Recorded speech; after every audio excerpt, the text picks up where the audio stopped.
A lot of charities are so localized.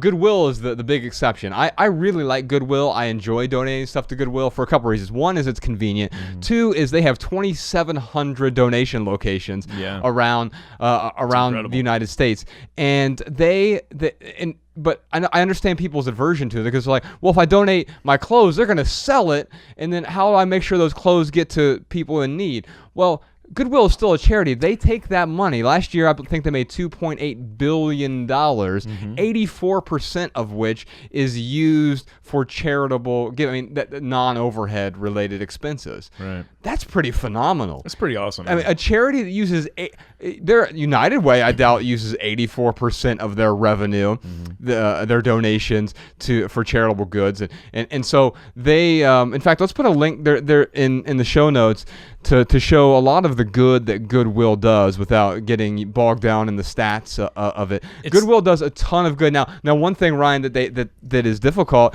to get over is they pay their CEO a lot of money. Well, apparently their CEO manages the company really well, and they're able to donate 84% of the revenue they make as a result. Isn't that a good thing? Yeah, it's never bothered me that they make money off of it, dude, ever. I've never even thought about it until someone said something like, oh, I don't do that because I'm giving them something for free and then they're selling it. But it's like they have the infrastructure. They have the means.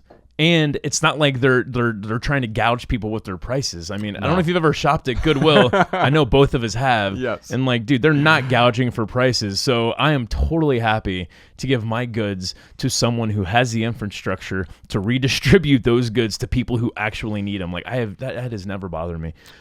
Now, well, I think that if you're a woman and you have clothes to donate, then maybe the best place is not to donate to Goodwill because, especially if you have professional clothes, there's a charity called Dress for Success. And what they do is they help women who are interviewing or they're trying to get professional clothes, and so I believe they'll even pick it up for you. So Dress for Success, we'll put a link to that in the show notes. And the last thing I want to recommend, because charities are the donation places are so hyper localized. I remember back in Missoula, we would go to a donation warehouse, and in fact, they would pick stuff up from you. In fact, we bought some furniture from them when we first moved to Missoula, and that's how we learned about them. As people were donating their stuff, and so we got value from some of the things we bought from them relatively inexpensively, and then they'll pick up your old mattresses and stuff like that. But you probably don't have donation warehouse wherever you live if you're listening to this, unless you're in Missoula. But if you go to donationtown.org, that's how I found Donation Warehouse. You just type in your zip code, and it'll tell you, well, here are the 3 places in or near your zip code that will come pick up, and it's very specific. They'll pick up mattresses. This place will pick up toys. This place will pick up anything.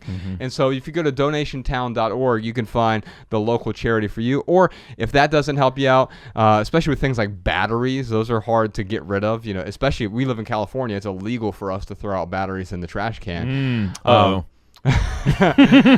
Best Buy takes them here, but and so does Target. But wherever you are, you can just Google where do I recycle batteries? Where do I donate blank in your local area, and you'll find the specific charity to which you can donate these excess things that you're not able to sell.